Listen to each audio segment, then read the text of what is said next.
है कि आदि कवि वाल्मीकि जी ही इस कलयुग में गोस्वामी तुलसीदास जी के रूप में जन्मे और उन्होंने मानव जाति के उद्धार के लिए संवत 1631 में रामचरितमानस की कथा का आरंभ किया। गोस्वामी जी स्वयं कहते हैं कि 4 वेद, 18 पुराण और सभी शास्त्रों को पढ़ने का फल आपको रामचरितमानस से मिल जाता है। राम जी की कथा सबसे पहले शिव जी माता पार्वती को सुनाते हैं। रामचरितमानस के बालकांड में आपको बहुत सारी कथाएं मिल जाएंगी, जैसे सती माता का भ्रम और उनके द्वारा राम जी की परीक्षा, शिवजी द्वारा सती माता का त्यागा जाना, सती माता का दक्ष यज्ञ में जाना और पति के अपमान से दुखी होकर योगाग्नि से देह त्यागना, और फिर पार्वती जी का जन्म और शिव विवाह। परंतु राम जी के अवतार लेने के 2 मुख्य कारण रामचरितमानस में आप जान पाएंगे।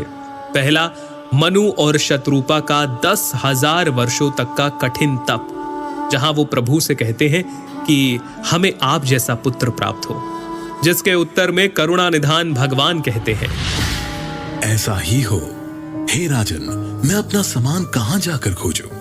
अतः स्वयं ही आकर तुम्हारा पुत्र बनूंगा। और दूसरा कारण नारद मुनि का भगवान विष्णु को दिया गया श्राप।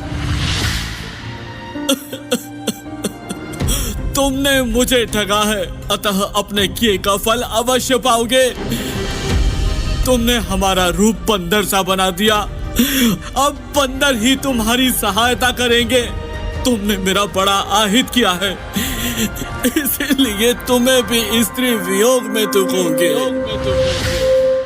एक ओर जहां राम जन्म की भूमिका बन रही थी, वहीं पुलत्स्य ऋषि के कुल में जन्म हुआ भाइयों समेत 10 सर और 20 भुजाओं वाले प्रचंड पराक्रमी रावण और उसके भाइयों ने ब्रह्मा जी की तपस्या कर उनसे वरदान मांगा। रावण ने कहा, हे जगदीश्वर, वानर और मानव, इन 2 जातियों को छोड़कर हम किसी के मारे ना मरे।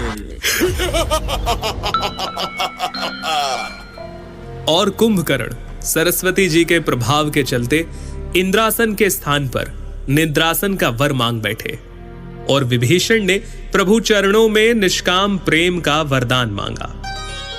चलिए आगे बढ़ते हैं और आते हैं राजा दशरथ पर, जिन्हें ग्लानि थी कि उन्हें कोई पुत्र नहीं था।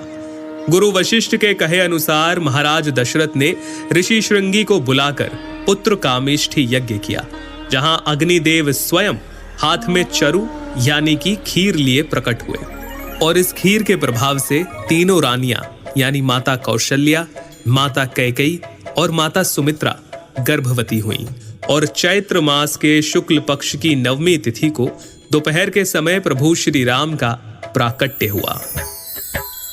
9वीं तिथि मधुमास पुनीता,